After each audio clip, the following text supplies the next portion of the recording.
Vicky, ito masarap at masustansya. Kahit wala ang tampok sa Midnight Express ngayong gabi, ang tanong, ano? Ano sinisilip po dyan? Ang pataing ito nagawa sa puso ng saging na ginigisa, tinahaluan ng pampalasang suka. At Igan, Oh. maliban sa pagiging masarap niyan, hitik na hitik yan sa mga bitaminang nakakatulong daw sa ilang problema ng mga babae. Kaya, narito na po ang Midnight Express ni Mikael Daes. Hindi nagtatapos sa prutas ang pagkonsumo ng saging dahil pwede rin kainin ang puso nito. Game ba kayo? Tara! Tinawag na puso ng saging ang bulaklak nito dahil kulay pula ito at hugis puso ng tao.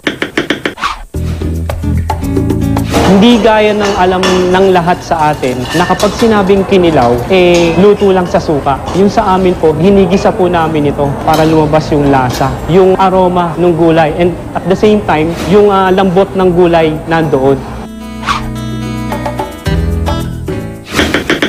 Kasanayan ko kinilaw na isda. First time kong makarinig ng kinilaw na puso ng saging. Di ba parang puso ng saging na nilagay lang sa suka? Oh, there's really only one way to find out. Woo! As in, sa totoo lang ha, magpapakototoo sa inyo.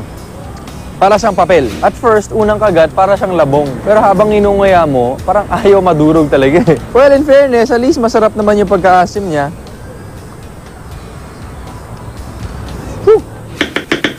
Sa iba't ibang Asian cuisine, tinuturing na mahalaga at masustansya ang puso ng saging. Ito ay mayaman sa vitamin A at vitamin C. Nakakatulong din daw ito na mabawasan ang sakit ng puso ng mga babae tuwing sila ay may dalaw o menstruation.